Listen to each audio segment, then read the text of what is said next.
सिक्किम, देश का पहला पूर्णतः जैविक राज्य। आज ऑर्गेनिक खेती सिक्किम की नई पहचान बन गई है और इसका पूरा श्रेय जाता है सिक्किम के किसानों को। और सिक्किम में जैविक खेती के लिए अपना पूरा जीवन खपा देने वाले किसानों में 98 वर्षीय तुलाराम उप्रेती भी शामिल हैं। उन्होंने न सिर्फ खुद ऑर्गेनिक फार्मिंग की, बल्कि दूसरों को भी इसके लिए प्रेरित किया। एक छोटा किसान जिन्हें बचपन से ही खेती से बड़ा लगाव था। शुरुआत से पारंपरिक खेती में ही दिलचस्पी थी, इसलिए हमेशा जैविक खेती ही की। उप्रेती ने खेती में कई प्रकार के नवाचार किए ताकि अच्छी फसल उत्पादित की जा सके। पर्यावरण संरक्षण के लिए जैविक खेती के साथ साथ प्राकृतिक खेती को भी अपनाया और उनके ये प्रयास करीब 6 दशक पहले तब शुरू हो चुके थे, जब सिक्किम सरकार ने ऑर्गेनिक मिशन की शुरुआत भी नहीं की थी।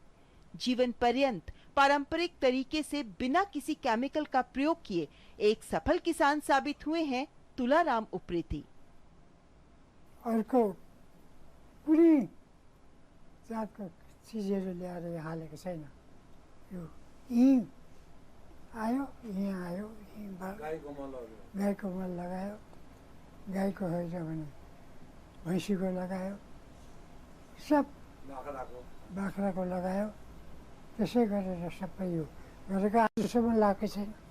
खेती त कता हो कता त्यो माथिको त्यही चलाएको छ, यो चलाएको छ, पर माथि छ एउटा सब खेती। त्यो हलो जोत्यो, कोदालो खुर्यो, अलिकति सबै त्यो चाहिँ खेतालाहरू बोलायो, गाउँको मान्छे बोलायो, त्यसलाई खोज्नु लगायो, उपरबाट पिठो बनायो।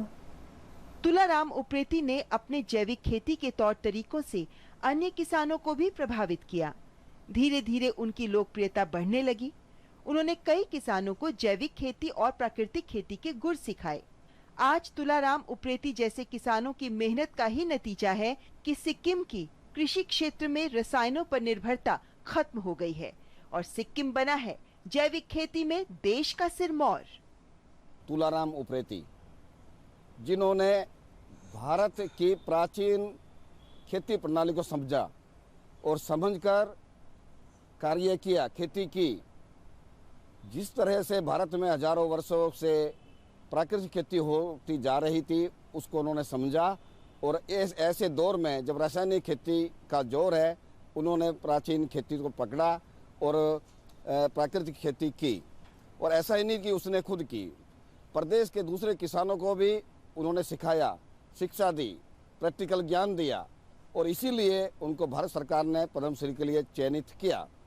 उनके प्रयास से ही सिक्किम एक ऐसा राज्य बना जो जैविक खेती के लिए प्रसिद्ध हुआ, प्राकृतिक खेती के लिए चुना गया और आज सिक्किम में केवल प्राकृतिक खेती हो रही है। रासायनिक खेती पर वहाँ पूर्ण प्रतिबंध सरकार ने लगा दिया है। विश्व को जैविक खेती भारत की ही देन है। जैविक खेती का इतिहास टटोलें तो भारतवर्ष की कृषि परंपराएं ही इसके मूल में प्रदर्शित होती हैं। ये कृषि परंपराएं 5000 वर्ष से भी अधिक प्राचीन हैं और यहाँ के किसान 5 सहस्त्राब्दी से कृषि ज्ञान में परिपूर्ण किसान हैं और इस ज्ञान को बदलते वक्त की चुनौतियों के बीच भी सहेज कर आगे बढ़ा रहे हैं तुलाराम उप्रेती जैसे अनुभवी किसान।